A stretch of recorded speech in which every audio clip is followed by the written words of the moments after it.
Hey guys, it is Damak here and welcome back to a brand new video. Today we're back with our Sheffield United career mode for episode 12. We're into the January transfer window, and if you did miss last episode, it was such a good one. We took the lead against Manchester City 3-0 up, and they somehow brought it back to 3-all. And then with Liverpool we were 2-0 up, I believe, and then they brought it back to 2-2. I mean, it's unlucky that we lost so many goals, but they brought on all their best players at the very end, and that's where it caught us out.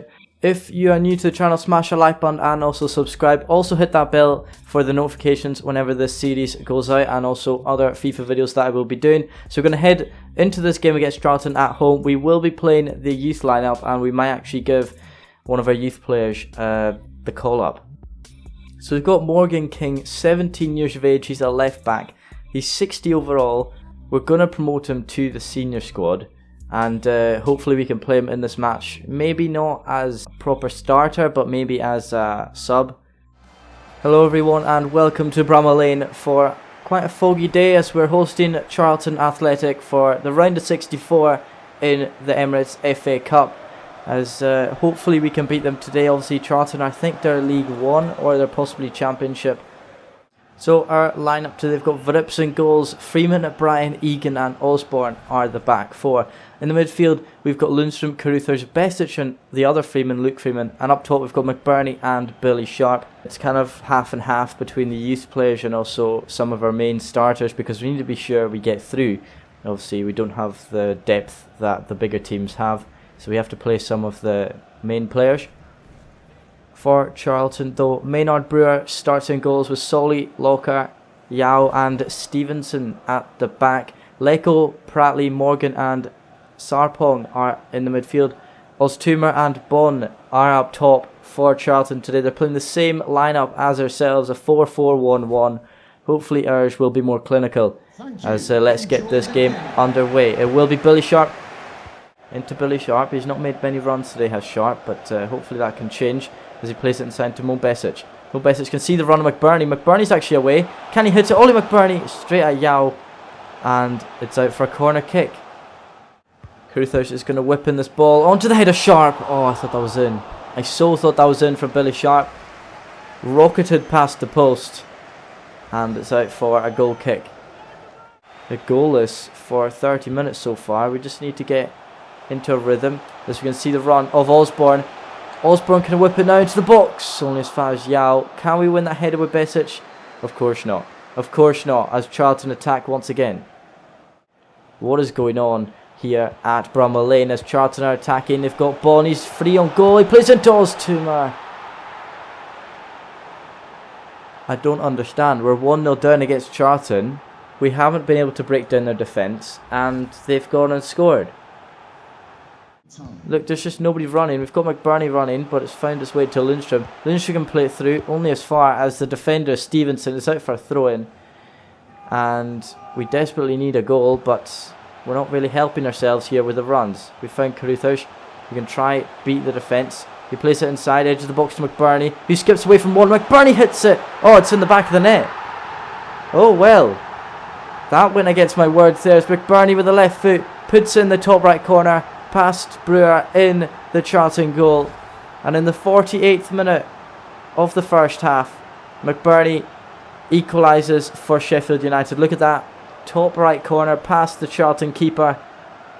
That was unexpected, to be fair. We weren't getting in them positions before Charlton scored, but as soon as Charlton score, we get in them positions. It's a miracle, really. Stevenson inside into Leko. It's now back. Leko once again for Charlton into the box, and it's him again. Oztumer once again for Charlton scores, and in the 59th minute we're back to where we were in the first half. We're down a goal, and that was just poor defending, really. It's now Lundstrom. He can play a through ball into Billy Sharp. He skipped away from home. Sharp hits it. It's a good save by Brewer in the Charlton net. And they can get the ball away once again. Caruthers with a lovely ball out to the left. It's only as far as Luke Freeman. Beautiful ball to Luke Freeman, but he's lost it again. It's into Caruthers once again. Can we mount an attack? Lundstrom picks up the ball from there to the box. He hits it. It's a good save by Maynard Brewer in the 70th minute. Freeman with the throw-in. Can find Lys Mousset. Lys Mousset inside into Billy Sharp. Sharp picks it up. Can play it down into Lundstrom. He sees the run of Besic. He hits it straight at the keeper. Mo Besic. What a chance there as Osborne now can play it in to Besic once again. It falls into McGoldrick. He can't get the shot away and Stevenson can block. McGoldrick plays it down into Parkhouse. Parkhouse can play into Egan, who turns. Egan hits it. Oh, what a training ground play. Oh, I can't speak. What a play from the training ground there as John Egan puts it in the back of the net to equalise. Mixed up my words there, but that was obviously revised. John Egan puts it in the bottom right corner. We're back in the game. We've got the ball. Besic can find McGoldrick. He can try turn away from Yao, and he hasn't been able to. Yao's been playing quite well for Charlton. We've got the ball on the far side with Parkhouse once again. Parkhouse into the centre, in towards Mo Besic. He can skip away from Yao, and Besic hits it. And Maynard Brewer easily can catch that straight at the Charlton keeper, and he can clear it up, and that is full time. So I think we go to a replay game, but if you can see here the stats, we had way more shots and way more possession than Charlton. We just weren't able to find the back of the net. It is indeed Oztumer for Charlton that gets player of the match. Maynard Brewer had to make 6 saves, Verrips only had to make 2, but it's just unfortunate that we had so many more chances but weren't able to take them. So after that disaster class, you could call it, against Charlton, we should have really won that game. Let's look at the transfers. Now in the last episode I did ask you, do we sign Reece James for the 10.5 million that Lampard was asking, or do we go for Max Aarons? Now in my opinion, I don't really want to go for James because that's all of our budget gone. So we're going to go for Max Aarons. We're going to approach to buy him for 6 million. Can we approach? So all 3 defenders we have here, we're not going to sign because Tomori we can't sign because they don't have the depth in that position or something. With Aarons, he's just joined that club, so we can't sign him. And Reece James is just too expensive. So unfortunately, Aarons, James, Holgate and Tomori are all unable to be signed. I thought I could possibly get Mason Holgate, but he's got a release clause of 15.7 million, which is quite a lot, and we can't try to loan him. So most of the players here we can't loan, so I think we're just going to go for a midfielder and try and build up that midfield. We're going to go for Lewis Ferguson, 20 years old from Aberdeen. McGinn is a bit too expensive, he is 9 million, so I've just trying to decide between Josh Brownhill and Lewis Ferguson. I've decided with Lewis Ferguson for now. He's 20 years old, he's 70 rated, that's alright. We're going to approach, can we loan him? No, we can't. So we're going to approach Aberdeen to buy him. Obviously he's a Scottish player. So Lewis Ferguson has a release clause active. I think we're just going to pay the 4.75 million and skip the negotiations with the club. So we're going to negotiate with Lewis Ferguson what we should give him for weekly wage and contract length. So we could be in for our first signing of the series. Unfortunately, I won't be able to get David Brooks either because they won't loan him out and he's worth like 15 million, so that's all of our budget gone. They want a rotation squad role, we can give them that, to be fair. We don't, obviously he's 20 years old, 70 rated, we're not going to be playing him every single match. He can get a rotation squad role and we're going to accept that. I'm not complaining at all, they're giving me all the things I need. I bet you it's going to ask me to give him a wage though, which is a real problem. Right, so we've got to try and give him a wage and a signing bonus. We're going to go for a wage of, he's on 3,000 now, so we're going to go up to 6.5, no, we're just going to go 7,500 a week and signing bonus of 50,000. Let's see what they want. We're going to give him a bonus as well. If he scores 10 goals, we'll give him 50,000 as well, and we'll submit that offer. Right, okay, so they've upped that to 12,000 wage and 105,000 signing bonus. I think we can deal with that. We've still got 11,000 left in the transfer budget and nearly 300,000 in the wage budget, so we can accept that. And Ferguson is now our first signing in this career mode as he joins the club from Aberdeen. Our next match is at home. Once again, we're back at Bramall Lane against West Ham United. Now West Ham were at the top of the table at one point, or they were in the top 4. They're currently 11th, we're 13th. So if we win this game, we will jump above West Ham and up to 11th place. depending on whether Wolves get a win or not. And hopefully that'll bring us further away from the relegation zone. So we're going to head into this match at home against West Ham. Hopefully we can get some valuable points from it. Hello everyone and welcome to our rainy day at Bramall Lane as we're hosting West Ham. The second time we've faced them so far this season, I think. So we're here for the home fixture against West Ham. As I said, they were higher up the table before when we faced them, and I think we managed to get a positive result. I could be wrong. We're running with these guys up top, as you can see, and hopefully they can prove to be crucial in this game. We've got Henderson starting in goals. Baldock, Egan, O'Connell and Stevens are at the back. In the midfield we've got Fleck, Freeman and Ollie Norwood, the captain today. And up top we've got Ravel Morrison, Lys Mousset and Callum Robinson. We've got the new signing Ferguson on the bench. Now let's look at the West Ham lineup. Fabianski starts in goals with Marano, Balbuena, Rugani and Gaia at the back. Rice is in the CDM role. Antonio, Lanzini, Wilshere and Felipe Anderson are in the midfield. And Ayeti starts up top for West Ham. Mousset will get this game underway. So we've got some runs down the far side. Ravel Morrison on the ball now. Hopefully he can cross that in. He does so onto the head of Balbuena. And we look to be more attacking so far, but West Ham haven't seen much of the ball. From the edge of the box it's hit. It's straight at Fabianski. They're playing triangle football here. West Ham, it's fallen into Wilshere. Jack Wilshere hits it. Past the post. And straight... Oh, well, it must have been deflected then, because it's out for a corner kick. Wilshere will whip it in once again. Maybe that went out of play. I don't know. We've managed to clear the ball with Robinson. And it's all the way up into Manuel Lanzini for West Ham. We've not got many players up for corners. Maybe we need to get some up for a counter-attack. But Lanzini on the ball once again. Can he beat Enda Stevenson? No, he can't. Can we keep out from going out for a corner? Yes, we can indeed. Once again, Declan Rice plays a 1-2 with their defence. He's away on goal. He's only got Dean Henderson to beat. And it's a beautiful save by the English keeper. Freeman can find Robertson. He turns Mariano once again. Does Robertson. He plays it inside into Luke Freeman. Luke Freeman once again back into Robertson from the edge of the box. He's hit. Oh, it's a penalty.